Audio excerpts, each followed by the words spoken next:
Welcome to ক্যানভাসেস everyone. আজকে আমাদের শুরু হচ্ছে রেইন সিরিজের পার্ট 2 অর্থাৎ ডে 2 পেন্টিং। এবং আজকেও আমি রেইনকে বেস করে একটা পেন্টিং করব যেটা ওয়াটার কালার বেস হবে। সো ফার্স্টে আমি যেটা করেছি, একটা পেন্সিল দিয়ে আমরা ছোটোবেলায় বৃষ্টি হলে হচ্ছে আপনার কাগজের নৌকা পানিতে ভাসাতে খুব পছন্দ করতাম। পার্সোনালি আমি অনেক বেশি করতাম, এখনও সময় পেলে হয়তো করি। সো আমি যেটা করেছি, ছোট্ট একটা কাগজের নৌকাকেই সাবজেক্ট ধরে করছি। সো আমি খাতার মধ্যে নৌকার নিচের পানির পাড়টা ওয়াটার কালার দিয়ে একটা ফ্লো দিচ্ছি এবং খাতাকে দেখেন আমি বারবার সোজা করছি এই কারণে যাতে কালারগুলো ফল করে এবং এটা দেখতে খুবই সুন্দর লাগে। ফলিং জিনিসটাই হচ্ছে ওয়াটার কালার সবচেয়ে সুন্দর একটা পার্ট।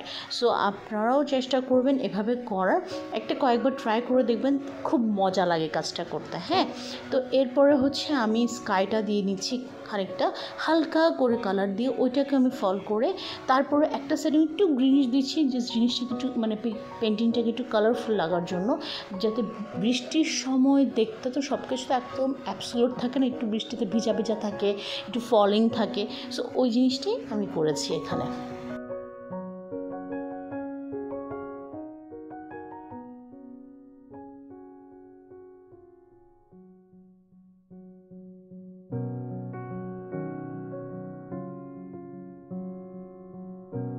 এখন আমি এখানে হচ্ছে ফ্ল্যাট ব্রাশটা দিয়ে একটু করে হোয়াইট সহ মিক্স করে ক্লাউডি ভার্সনটা বোঝানোর চেষ্টা করেছি।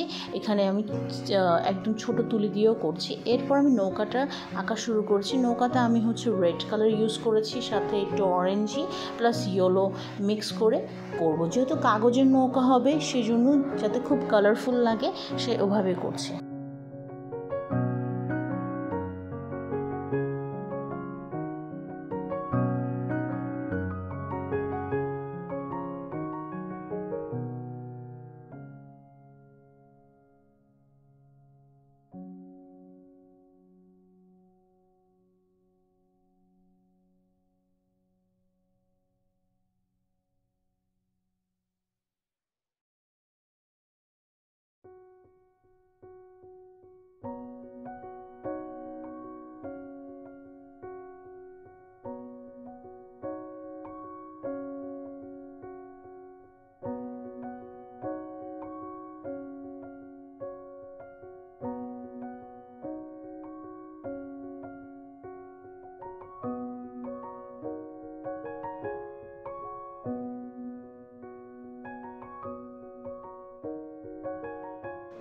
এখন নৌকাটির নিচে আমি আরেকটা হচ্ছে নৌকার ছায়ার মতো করে আঁকবো। আমরা যখনই কোনো কিছু পানিতে ভাসাই ওইটার ঠিক অবয়বটা দেখা যায়, তো ওইটাই করছি।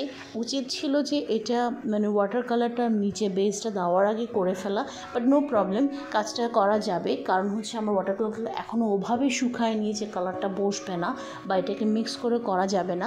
আর যেহেতু পানির মধ্যে অবয়বটা পড়েছে আর বৃষ্টির মধ্যে অবশ্যই একটু ডার্ক ভার্সন হবে, সেজন্য আমি একটু ডার্ক করেছি।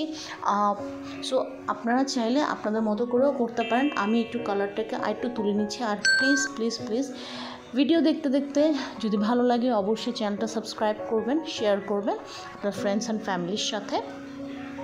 সো আমি হচ্ছে বেজে দুটো শেডের মাঝখানে, অর্থাৎ মেন যে এলিমেন্ট, মেন যে নৌকাটা এবং নিচে যে পোর্শনটা, দুটোর মাঝে কিন্তু একটা ডার্ক শেড পড়বে। এই ডার্ক শেডটা ক্রিয়েট করা খুবই নেসেসারি, তাহলে গিয়ে আপনার সাবজেক্টটা অ্যাকচুয়াল ভার্সনটা বের হয়ে আসবে।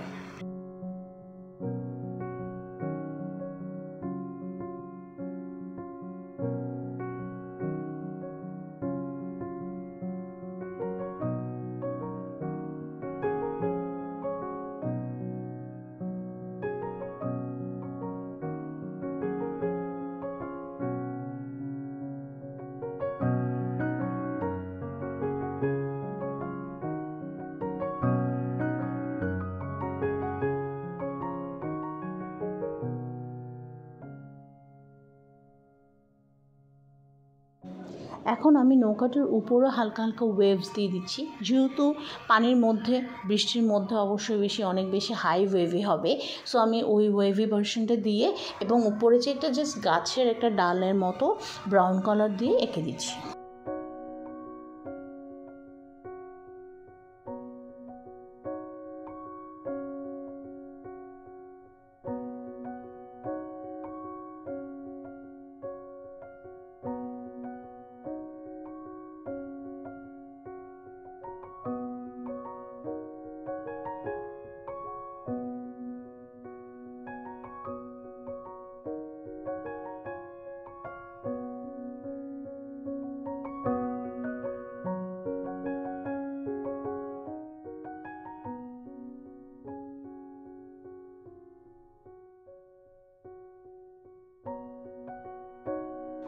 ফাইনালি আমি এখন একদম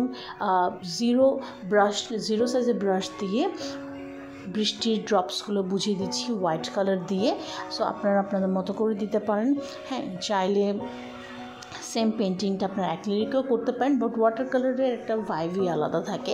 সো আমি চেষ্টা করছি ওয়াটার কালার আর একটু ভালো এক্সপার্ট হওয়ার। সো আপনারাও আপনাদের পেন্টিংটা চালিয়ে যাবেন, ভালো করে করবেন, দেখবেন অনেক ভালো একটা রিল্যাক্স ফিল হবে। সো হ্যাপি পেন্টিং, সবারকে শুভকামনা।